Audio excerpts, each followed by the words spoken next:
një grup biznesmenësh, shtetasit GS, FB, MP, SHF, SK, ML, janë personat e hetuar në dosjen e kryebashkiakut Erion Veliaj, një dosje voluminoze me 60.000 faqe ku janë përfshirë edhe këta biznesmen. Kryesisht ndaj tyre është akuza e korrupsionit aktiv për bashkëpunimet që kanë patur me kryebashkiakun Erion Veliaj dhe deri te bashkëshortja e tij Ajola Xoza. Ajo që bie në sy është se kryebashkiaku Veliaj ka vendosur që të mos përballet me drejtësinë, ta shtyj pambarimisht procesin, por biznesmenët vazhdojnë të tërhiqen zvarr nga kryebashkiaku i Tiranës. Ai nuk shkon në proces dhe pengelen biznesmenët. Kryebashkiaku mund të vendosë ta tërheqë zvarr të gjithë procesin, ashtu mund t'i rëndojë situatën edhe bashkëshortes së tij, Ajola Xozës, duke mos pranuar një gjyq të shkurtuar që mund ta lehtësonte shumë zonjën Veliaj, por ajo është bashkëshortja e tij dhe vendosin vet. Një bashkëshort i ndershëm do t'i thoshte zonjës së tij, vazhdo me gjykimin e shkurtuar, unë do të bëj betejën time që ta shpëtonte nënën e fëmijëve.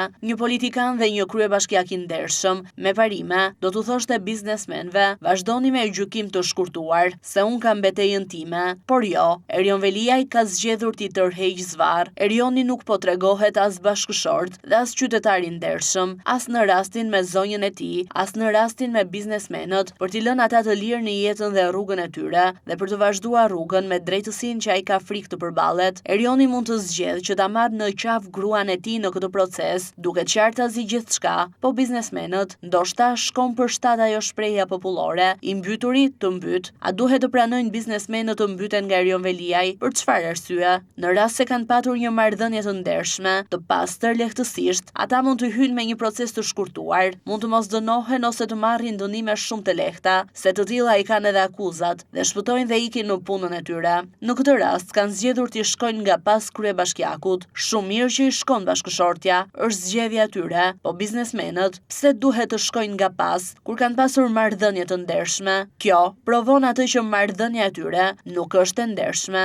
Në rast se do të ishte një marrëdhënie gjakftohtë dhe e ndershme, siç ka ndodhur me shumë persona të tjerë që kanë shkuar për të marrë gjykimin e shkurtuar dhe kanë parë punën e tyre, por ndodh që biznesmenët nuk shkojnë sepse nuk kanë ndershmëri. Ndërkohë që biznesmenët mund të kishin shkuar në proceset e tyre dhe tashmë mund të kishin mbyllur procesin, ata vazhdojnë dhe tërhiqen zvarr nga kryebashkiaku i Tiranës, i cili nuk do të përballet me drejtësinë, ndërkohë që deri dje thoshte që jam në burg pa akuzë, tashmë është me akuzë dhe nuk shkon të përballet me gjykatën. Pse duhet ta ndjekin nga pas kryebashkiakun në rast se nuk kanë asnjë lidhje dhe asnjë detyrim? Pse duhet i qëndrojnë nga pas për çartjes së tij, shtyrjeve të seancave, mos zhvillimit të tyre, tërheqje zvarr të drejtësisë? Cila është arsyeja? Është mjaft e thjeshtë. Marrëdhënia e tyre nuk ka qenë ashtu siç ata pretendojnë, një marrëdhënie normale, sepse nuk do të kishte kushtëzime. Marrëdhënia dhe sjellja e tyre ndaj drejtësisë tashmë provon edhe më shumë akuzat e prokurorëve të SPAK-ut ndaj kryebashkiakut, se nëse do të ishin të pastër dhe nuk do të kishin bërë asgjë,